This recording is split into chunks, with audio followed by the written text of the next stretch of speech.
Kami, Pak Tritamtomo, menyampaikan akan ada yang luar biasa didatangkan ke kami.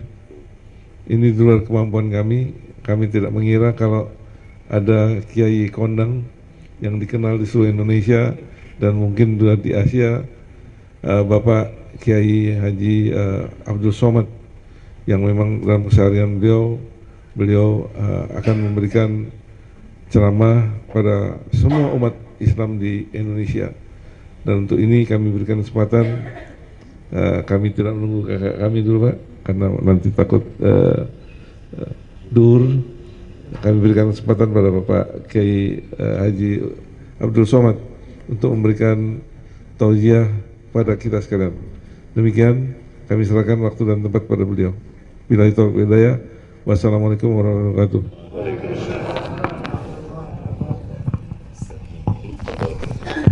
Bismillahirrahmanirrahim. Assalamualaikum warahmatullahi wabarakatuh. Alhamdulillah wassalatu wassalamu ala Rasulillah wa ala alihi wa sahbihi wa man da'a bi da'watihi wa istanna bi sunnatihi ila yaumi liqa'i rabbih wa ba'du. Yang sama-sama kita hormati Sahibul Bait, Sahibul Hajat, Bapak Bambang Hendarso beserta ibu dan seluruh keluarga. Yang saya hormati, insyaallah dimuliakan Allah Subhanahu wa taala, Al-Mukarram Kiai Haji Muhammad Zain Zarnuji. Insyaallah semua yang hadir ini adalah manusia-manusia yang dipilih oleh Allah Subhanahu wa taala. Amin ya rabbal alamin. Kata ahli hikmah, kalau duduk bersama ulama satu saat saja itu sama dengan membaca buku satu perpustakaan. Jadi kalau Bapak Ibu mau baca buku satu perpustakaan sulit, karena satu buku aja kita sudah ngantuk. Tapi duduk bersama Kiai Zarnuji sejenak tadi, itu berarti kita sudah baca buku dari Spanyol sampai ke Tobrustan. Karena beliau kutip Imam Qurtubi. Qurtubi itu Cordova, sekarang Andalusia, Spanyol. Kalau saya sebut Andalusia banyak mahasiswa saya tidak tahu. Tapi kalau saya sebut Real Madrid, Barcelona, itu Spanyol Pak Ustaz. Imam Al-Qurtubi, Qurtubi diambil dari kata Cordova. Cordova sekarang terletak di Spanyol. Yang dulu pernah 700 tahun masanya umat Islam jaya di sana. Tapi kemudian hari berganti, musim berubah, karena Islam tidak diwariskan di tengah keluarga, akhirnya hilang. Jadi apa yang hari ini saya lihat di depan mata saya adalah salah satu cara supaya anak cucu kita dapat mewarisi Islam nenek moyangnya, tidak hanya darahnya, biologisnya, tapi juga ilmunya. Maka apa yang dilakukan oleh Bapak Ibu pada hari ulang tahun pernikahan dengan pengajian, sebenarnya ingin mengajak supaya anak cucunya juga di masa depan melakukan hal yang sama, insya Allah. Amin ya rabbal alamin. Karena anak cucu kita mengikut apa yang kita lakukan. Kalau kita lakukan hari ini mengaji, diundang ustadz, ada solawatan, insya Allah mereka akan meniru itu. Dan kata Nabi, man sanna fil islami sunnatan hasanatan, siapa yang membuat tradisi yang baik, falahu ajruha, dia dapat pahalanya, wa ajru man amila biha, dan orang yang melakukan setelah dia terus sampai ke masa keturunannya 20-30 tahun akan datang, anak cucu Bapak akan melakukan perbuatan yang sama, maka mengalirlah pahalanya kepada kita baik hidup maupun sudah meninggal dunia. Ini cara mengajar. Cuman bedanya kiai mungkin mengajar dengan kitab, ustadz berceramah, khutbah, tapi Bapak dengan membuat action langsung, maka ini akan ditiru oleh anak cucu di masa akan datang. Ketika Nabi Muhammad SAW sampai ke kota Al-Madinah Al-Munawwarah, Nabi melihat orang Madinah itu tidak makan, tidak minum, puasa. Nabi bertanya, ayu yaumin hadha, hari apa ini? Orang Madinah menjawab, hadha yaumun azim, ini hari yang besar. Najjallahu fihi Musa, hari ini Allah menyelamatkan Nabi Musa alaihissalam. Fasamahu, lalu kemudian Nabi Musa bersyukur kepada Allah dengan beribadah pada hari itu karena Allah sudah menyelamatkannya dari kejaran Fir'aun. Maka kata Imam Al-Hafiz Ibnu Hajar Al-Asqalani, itulah dalil boleh mengulang suatu perbuatan yang sama diulang-ulang setiap tahun karena mensyukuri nikmat pada hari tertentu. Dan saya yakin kita sampai tahun ini, tahun depan pun tetap mensyukuri nikmat selamatnya Nabi Musa itu dengan ibadah Ashura 10 Muharram. Padahal peristiwanya sudah terjadi 3000 tahun yang lalu. Begitu juga dengan hari ini. Peristiwanya sudah terjadi 43 tahun yang lalu. Tapi tetap diulang-ulang setiap tahun sebagai syukur kepada Allah Subhanahu wa ta'ala. Mudah-mudahan dengan syukur ini semakin ditambah Allah nikmat-nikmatnya insyaallah. Karena janji Allah, la in syakartum la azidannakum. Kalau kamu bersyukur maka akan aku tambah nikmatku. Tadi di jalan saya biasanya bertanya kepada tim kita mau kemana, kemudian masjid apa, tabligh akbarnya acara apa. Jadi saya tanya, jadi ini acaranya apa? Kita silaturahim saja Pak Ustadz ke rumah Pak Bambang beserta keluarga. Acaranya apa? Ulang tahun pernikahan. Masya Allah. Saya senang acara ulang tahun pernikahan, acara selamatan, karena di dalam acara itu tentu banyak hikmah-hikmah yang dapat dipetik. Saya pikir saya datang di awal, jadi saya bisa dapat dengar cerita Sahibul Hajat, Sahibul Bait, bagaimana beliau mengharungi rumah tangga, bisa bertahan sampai 43 tahun lamanya. Tapi saya pikir, andai pun saya tak dapat mendengar, saya berharap ke depan hendaknya ditulislah dalam sebuah buku. Sehingga anak cucu, sahabat, kerabat dapat melihat dan membaca. Karena kata orang-orang soleh, menulislah supaya orang di masa akan datang tahu bahwa kau pernah hidup di masa lalu. Dari mana kita bisa tahu Imam Syafi'i? Dari mana kita bisa tahu Imam Nawawi kalau bukan tulisan-tulisan, coretan-coretan yang awalnya mungkin sederhana, tapi di masa akan datang menjadi sesuatu yang luar biasa. Oleh sebab itu, buku biografi mungkin tidak di ulang tahun pernikahan yang ke-43, mungkin yang ulang tahun emas yang ke-50 insya Allah. Artinya apa? Karena banyak yang tak tertulis di dalam buku, tidak tertulis ditorehkan oleh tinta di atas kertas, tapi dalam pengalaman hidup yang amat sangat berharga. Setiap orang punya pengalaman pribadinya masing-masing, dan betapa banyak pengalaman itu hanya seperti debu dihembus angin, tak dapat diulang kembali. Tapi begitu bisa kita baca ulang, maka manfaatnya luar biasa dan menjadi amal jariah. Kalau Nabi pernah berkata, manusia mati dalam Sahih Muslim, idza matal insan, kalau dia sudah mati meninggal dunia habis amalnya, tapi ada di antara yang tetap mengalir, ilmun yuntafa'u bih, ilmu yang bermanfaat. Mungkin Bapak Ibu bukan ustadz, bukan kiai, tapi pengalaman hidupnya bermanfaat, dapat dinikmati orang banyak. Maka tulisan-tulisan, coretan-coretan kecil diedit oleh editor yang baik akan menjadi buku yang luar biasa. Itu menjadi pengalaman yang berharga, ditulis dengan tinta emas, orang lain membacanya, dapat diambil iktibar pelajaran. Itu juga lebih daripada tausiah dan ceramah. Bapak Ibu yang dimuliakan Allah Subhanahu wa ta'ala, mensyukuri nikmat sampai 43 tahun lamanya diulang terus menerus. Sampai kapan? Sampai akhirnya manusia itu tidak lagi dapat mengucapkan kata-kata dengan lisan, dengan lidahnya, karena ruh sudah dicabut oleh Allah Subhanahu wa ta'ala. Tapi ruh tidak disebut mati, karena dia hidup ketika di alam arwah, hidup ketika di alam rahim, hidup lagi ketika di alam dunia, hidup juga lagi ketika di alam kubur, alam barzakh, dan akhirnya pun dia hidup juga di surga bersama Nabi Muhammad sallallahu alaihi wasallam. Jadi kalau ada di antara Bapak Ibu ketika melihat saya tadi, sepertinya kita sudah pernah bertemu Ustadz Abu Somad. Padahal kita tidak satu kampung, kita tidak satu sekolah. Di mana kita bertemu? Hadisnya sudah dibacakan Kiai, al-arwah junudum mujannadah. Ketika itu ruh kita sudah berjumpa di alam arwah. Kalau dulu pernah berjumpa, bertatap muka, bersahabat, lalu kemudian lupa. Karena memang nama dia manusia, diambil dari kata nasya, artinya lupa. Lupa dulu pernah berjumpa, tapi ketika bertatap muka nampak lagi, maka terbayang, oh dulu ternyata kita pernah berjumpa, hari ini dijumpakan lagi di alam yang nyata. Dulu berjumpa ketika masih roh, belum ada kuku, belum ada tulang, belum ada darah. Akhirnya dipertemukan kembali di dalam majelis yang baik, bersama orang baik, di tempat yang baik. Mudah-mudahan kita senantiasa mendapatkan kebaikan-kebaikan, insyaallah. Amin ya rabbal alamin. Tadi perasaan saya sudah melihat Pak Tri, sekarang melihat sekali lagi. Rupanya wajah mereka mirip. Kakak beradik. Masya Allah, tabarakallah.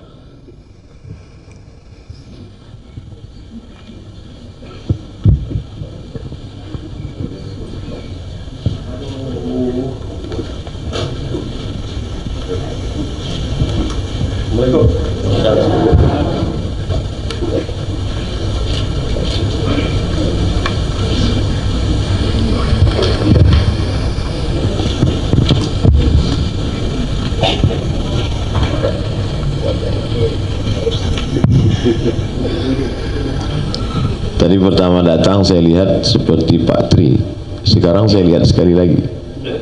Masya Allah. Man ahabba ayyubsata lahu fi rizqihi wa yunsa'alahu fi atharihi falyasil rahimahu. Siapa yang hendak dilapangkan rezekinya, dipanjangkan umurnya, hendaklah menyambung tali silaturahim. Maka hari ini kita sebenarnya majelis memanjangkan umur dan memurahkan rezeki, mudah-mudahan senantiasa dalam keberkahan insyaallah. Hanya saja momennya macam-macam, ada dikemas dalam acara ulang tahun pernikahan, ada di acara sholawatan, ada tahlilan, ada maulidan. Itu sebenarnya isinya di dalam adalah silaturahim. Jadi kalau ada orang mengatakan orang barat itu Pak Ustadz rezekinya melimpah ruah padahal dia tidak pernah silaturahim, mereka silaturahim juga, hanya saja kemasannya tidak disebut silaturahim. Mereka menyebutnya family gathering, mereka menyebutnya network, mereka menyebutnya coffee morning, minum kopi pagi-pagi.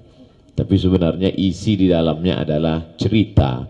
Hari ini sejak majunya multimedia, telekomunikasi, Facebook, Twitter, BBM, WhatsApp, silaturahim kita rusak.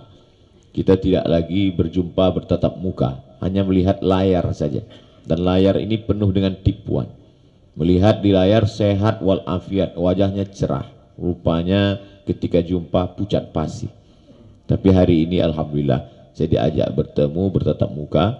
Bila selama ini dengan Pak Tri Tamtomo dan Ibu beserta keluarga, hari ini ternyata keluarga lebih besar, lebih banyak, bertemu pula dengan kiai, dengan guru-guru. Maka kalaulah acara-acara seperti ini terus diperbanyak, maka sesungguhnya kita sedang memperbanyak turunnya barokah dari Allah Subhanahu wa ta'ala. Rumah kita yang didatangi diisi dengan solawat, diisi dengan ceramah, dibacakan ayat-ayat Al-Quran. La taja'alu buyutakum kubura. Jangan jadikan rumah kamu kuburan, karena tidak ada ayat-ayat di dalamnya. Hari ini Masya Allah, tabarakallah. Pelajaran yang dapat kita ambil bahwa silaturahim, silatu menyambungkan, silatu mengeratkan, silatu mengikatkan. Rahim, mohon maaf, kantong tempat janin dalam perut ibu, yang bukan diambil dari bahasa Indonesia.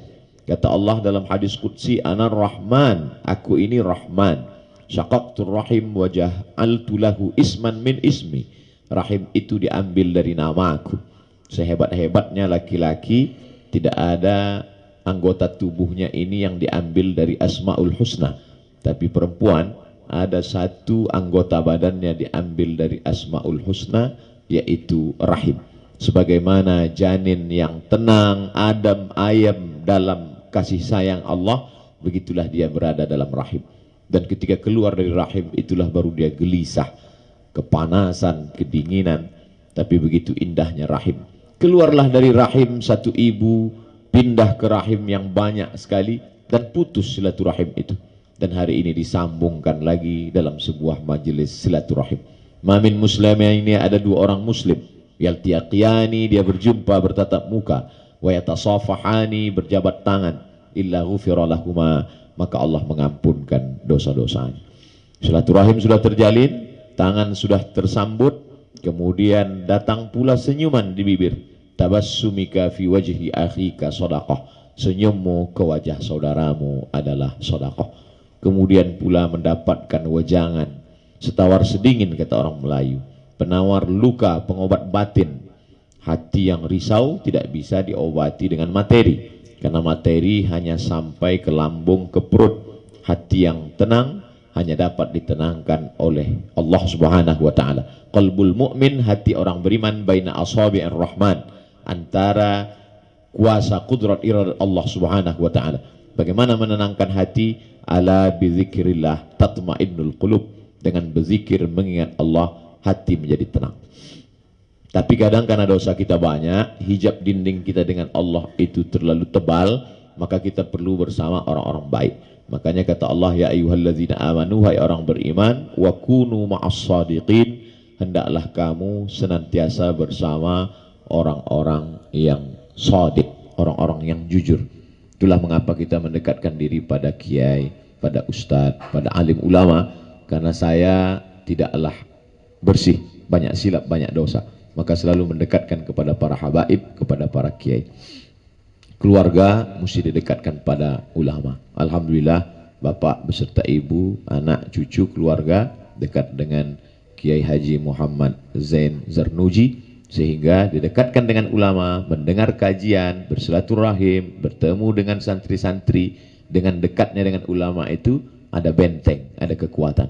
Sekarang kita melihat ada orang tidak dekat dengan ulama, sehingga ketika datang kajian macam-macam di internet, dia tidak punya pegangan. Kalau kita punya pegangan, berakar ke bawah, berpucuk ke atas, kencang anginnya, pohon tidak akan tumbang. Tapi hari ini kita lihat ada pohon yang tidak berakar, tidak berpucuk.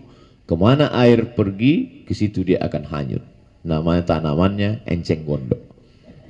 Oleh sebab itu, apa saja yang ada di internet dia telan bulat-bulat, tidak lagi ada filter. Tapi kalau kita ada kiai, ada guru, maka ketika kita bingung kita tanya, Pak Kiai, saya dapat pengajian katanya begini. Ustadz ini mengatakan katanya kalau sholat itu baca Allahumma ba'id. Sementara dengan kiai selama ini Allahu Akbar kabiro. Gimana ini Pak Kiai? Kata Pak Kiai, Allahumma ba'id baini wa baina khatayaya, hadisnya sahih. Allahu Akbar kabira walhamdulillah katsira, diriwayatkan oleh Abdullah bin Umar bin Khattab, hadisnya juga sahih. Bahkan ada 7 hadis lagi, 9 tentang iftitah. Kalau begitu kita selama ini baru baca 2 saja. Iya, ada 7 yang belum kita baca, sehingga menenangkan hati. Tapi kalau kita baca sendiri, pahami sendiri, apalagi yang lebih mengerikan, tafsirkan sendiri, nyasar sendiri. Na'udzubillah. Alhamdulillah kita punya kiai, kita punya alim ulama, sehingga ada sesuatu yang mengganjal dalam hati kita bisa bertanya. Fas'alu ahla dzikri, nanyanya kepada orang berilmu. Sekarang orang kalau dia terbentur dalam sesuatu, nanyanya ke siapa? Dia punya kiai juga di rumah, namanya kiaigoogle.com, yang tak bisa membedakan mana yang hak, mana yang batil. Google itu apapun kita tanya dia tunjukkan. Tolong tunjukkan di mana alamat masjid, dia tunjukkan. Tolong tunjukkan di mana tempat dugem, dia tunjukkan juga. Karena dia tidak tahu mana hak, mana batil, apapun yang kita tanya, dia tunjukkan. Oleh sebab itu maka pesan Allah SWT, wa kunu ma'as shadiqin. Artinya tidak cukup hanya takwa, harus berjamaah. Dan hari ini kita sudah berjamaah. Jamaah kita macam-macam, dari multi komunitas. Ada jamaah kita seagama dengan kita, ini disebut dengan ukhuwah Islamiyah. Tapi kita terdiri dari negara kesatuan Republik Indonesia, ada Hindu, ada Buddha yang paling tua, setelah itu datang Islam, setelah itu datang Kristen, Katolik, Protestan. Kita pula diikat dengan negara kesatuan Republik Indonesia, ukhuwah wataniyah. Hari ini kita dikumpulkan di majelis ini. Saya mohon maaf, terima kasih yang tak terhingga kepada keluarga besar, bapak, ibu semuanya. Saya datang diminta untuk menyambung silaturahim, tapi kemudian diberikan pula kesempatan untuk memberikan sepatah 2 patah kata, dan saya kira sudah berpatah-patah lebih banyak dari. Untuk itu hanya Allah saja yang dapat membalas. Man ahsana ilaikum, siapa yang sudah berbuat baik pada kamu, fakafi'uhu, balaslah. Fa illam tajidu, kalau kamu tidak sanggup membalasnya, fad'ulahu, doakan dia. Doanya pun diajarkan Nabi, jazakumullahu khairal jaza. Semoga Allah memberikan balasan sebaik-baik balasan insyaallah. Terima kasih atas segala perhatian. Mohon maaf atas segala kekhilafan dan kesilapan. Waffaqanallah lima yuhibbuhu wa yardah. Wassalamualaikum warahmatullahi wabarakatuh.